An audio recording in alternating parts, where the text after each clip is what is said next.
झार पीएससी में आपका स्वागत है। आज मैं जेपीएससी मेंस का एक साइंस का टॉपिक लेके आई हूँ जो पेपर 6 में है, मलेरिया। सबसे पहले मैं फ्लो डायग्राम के माध्यम से प्रोग्राम के बारे में दिखाई हूँ। सबसे पहला प्रोग्राम कब आया था? नेशनल मलेरिया प्रोग्राम 1953 में। फिर दूसरा था इरेडिकेशन मलेरिया कंट्रोल प्रोग्राम 1958। इरेडिकेशन में क्या था कि मलेरिया को इरेडिकेट करना था। और फिर है तीसरा में क्या हुआ था कि बाउंस बैक हुआ था मलेरिया का केसेस। कितना केसेस था? 6.97 मिलियन केसेस बाउंस बैक हुआ था 1976 में। फिर आया था इनहांस मलेरिया कंट्रोल प्रोग्राम 1997 में। उसके बाद आया था national anti malaria control programme 1999 में। ये एक फ्लो डायग्राम है कि कब प्रोग्राम कब आया था विथ डेट। फिर है उसका डेफिनेशन मलेरिया के बारे। Malaria is a mosquito borne infectious disease. ये मॉस्किटो बॉर्न है यानी कि मच्छर के कारण फैलता है। That affects million of people globally, जो कि मिलियंस ऑफ पीपल को अफेक्ट कर रहा है पूरे दुनिया भर में। It's a serious public health concern in India. India में एक सीरियस कंसर्न है, यानी मुद्दा एक सीरियस है जो हेल्थ पर्पस में, particularly in tropical and subtropical region caused by plasmodium parasite। यानी कि मलेरिया जो होता है उसका कॉजेटिव पैरासाइट क्या है? प्लाज्मोडियम।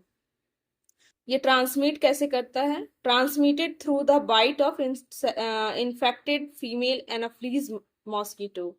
ये फीमेल एनाफ्लीज मॉस्किटो के द्वारा ट्रांसमिट होता है प्लाज्मोडियम पैरासाइट।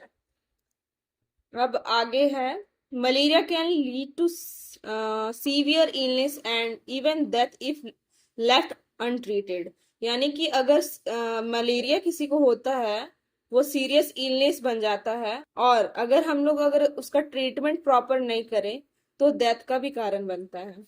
अब हम लोग आगे देखेंगे सिम्टम्स ऑफ मलेरिया। इसमें पहला सिम्टम्स है कि फीवर आएगा, धीरे धीरे वो हाई होता है। फिर चिल्स लगेगा यानी कि उसको ठंड लगेगा, और राइगर राइगर मतलब क्या है, तो उसको कपकपी के साथ फीवर आएगा। फिर तीसरा क्या है? हेडेक, उसका सर दर्द होगा। मसल्स एक होगा, और मसल्स पेन भी बोल सकते हैं। नोजिया एंड वॉमिटिंग, यानी कि उसको उल्टी जैसा लगेगा और वॉमिटिंग होगा। फैटिक, थकान लगेगा। लॉस ऑफ एपेटाइट, भूख की कमी हो जाएगी। डायरिया। यहाँ पे फर्स्ट इन्फेक्टेड मॉस्किटो, यानी कि इसमें प्लाज्मोडियम पैरासाइट है, इन्फेक्टेड मॉस्किटो है। ये फर्स्ट पर्सन को बाइट किया, उसके बाद उसका इन्फेक्टेड किया लीवर सेल को, जैसा कि हम पहले बताए हैं कि लीवर सेल को वो अफेक्ट करता है। फिर उसमें प्लाज्मोडियम ग्रो करता है, फिर ब्लड के माध्यम पूरा ट्रांसमिट करता है। फिर क्या है? Infected red blood cell, RBC को इन्फेक्टेड करता है। फिर सेकेंड इन्फेक्टेड मॉस्किटो है, फिर सेकेंड इन्फेक्टेड पर्सन। इस तरह से ये लाइफ साइकिल चलते रहता है मलेरिया का।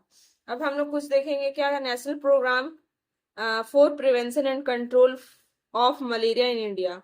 यानी कि क्या क्या प्रोग्राम नेशनली चलाया गया था कंट्रोल करने के लिए जो मलेरिया डिजीज है।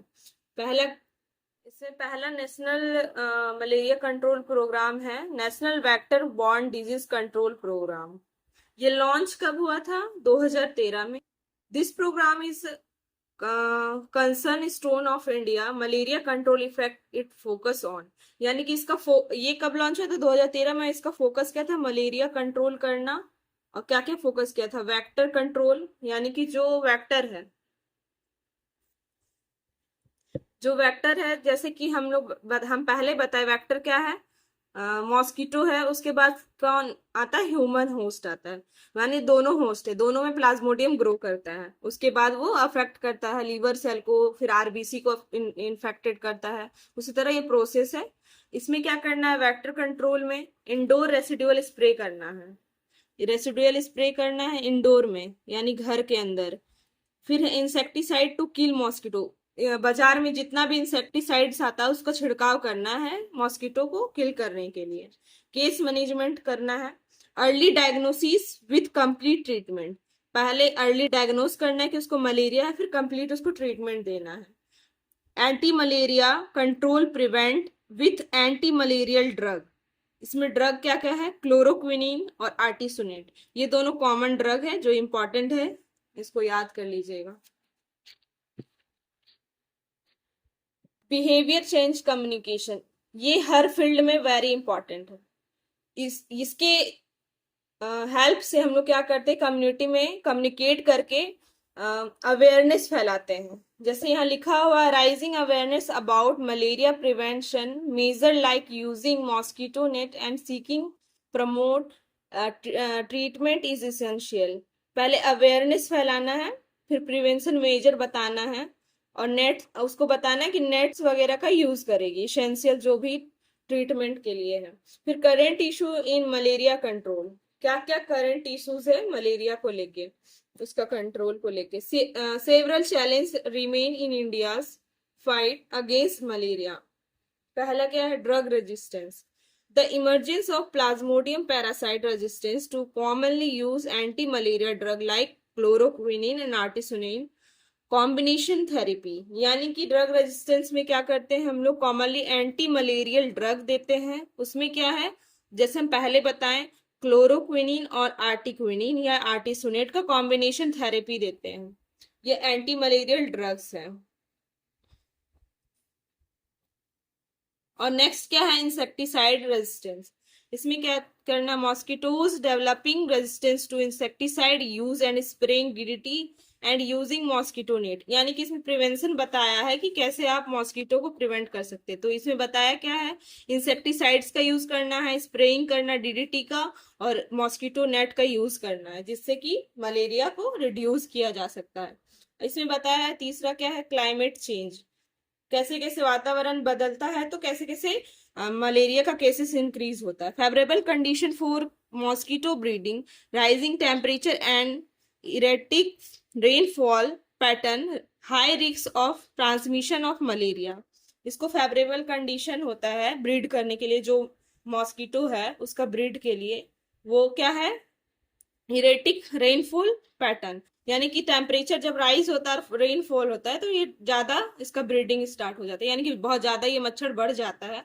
और जब ये जो क्लाइमेट है ये फेवरेबल है मलेरिया जो पैरासाइट है उसके लिए, इसलिए इस समय क्या होता है, हाई रिस्क हो जाता है ट्रांसमिशन ऑफ मलेरिया का। माइग्रेंट पॉपुलेशन, इसमें क्या है, high burden to low burden area में स्प्रेड करता है। जैसे कि हाई पॉपुलेशन एरिया में अगर मलेरिया केसेस ज्यादा पाया जा रहा है, वो माइग्रेट करता है लो पॉपुलेशन एरिया में, तो वहां पे चांसेस बढ़ जाता। क्यों बढ़ जाता, क्योंकि वहां पे वेक्टर का काम करता है वो मॉस्किटो। एक इफेक्टेड पर्सन को काटा, फिर वो नॉर्मल पेशेंट को काटा है, पर्सन को, तो उसको इस तरह से वो केसेस वहां पे इंक्रीज हो जाता है। Free by India 2027, complete elimination in India by 2030, यानी 2 टारगेट है, मलेरिया फ्री करना इंडिया को कब, 2027 तक, और कंप्लीट एलिमिनेशन यानी कि पूरा कंप्लीटली एलिमिनेट करना इंडिया से 2030, 2030 तक, ये टारगेट लेके चल रहा है। To achieve substantial reduction in malaria cases by 2030, this alliance with global target set by WHO। यानी कि इसमें बताया है कि WHO 2030 तक पूरा वर्ल्ड वाइड इरेडिकेट करना है, रिडक्शन करना केसेस को malaria. Strategies to achieve the goal, first क्या है, strengthening vector control, innovative tool like spatial repellent. दूसरा क्या है, प्रमोटिंग डायग्नोसिस एंड ट्रीटमेंट, इसमें क्या है, प्रमोट करना डायग्नोसिस को एंड ट्रीटमेंट को। Rapid diagnostic test RDTS। फिर क्या है, आर्टिसोनेट कॉम्बिनेशन थेरेपी, जैसा कि हम पहले बताएं कि एंटी मलेरियल जो थेरेपी है उसको देना है, इससे क्या होगा, ट्रीटमेंट होगा मलेरिया का। Surveillance and monitoring, identify the area with high transmission risk, यानी कि आइडेंटिफाई करना है उस एरिया को जहां पे हाई रिस्क है ट्रांसमिशन का, जैसे स्लम एरिया हो गया, बहुत सारा क्राउडी एरिया, वहां पे हम लोग विजिट करेंगे, सर्वाइलेंस करेंगे और मॉनिटर करेंगे कि कितना केसेस पाया जा रहा है, कितना वहां पे जनसंख्या है, कहाँ पे गंदगी है, वो सब। Research and development, investing new anti malarial drugs. First क्या है, RTSS, इसका दूसरा नाम है मॉस्क्यूरिक्स। ये first currently approved malaria vaccine है। इसमें देखा गया कि अराउंड 30% रिडक्शन हुआ है हॉस्पिटल एडमिशन में।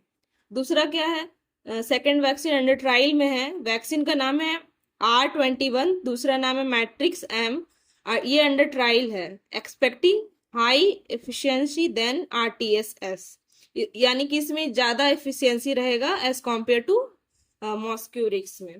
फिर दूसरा क्या है, cross border collaboration, collaborating with neighboring countries to control mosquito breeding in border area and prevent the spread of malaria by 2030।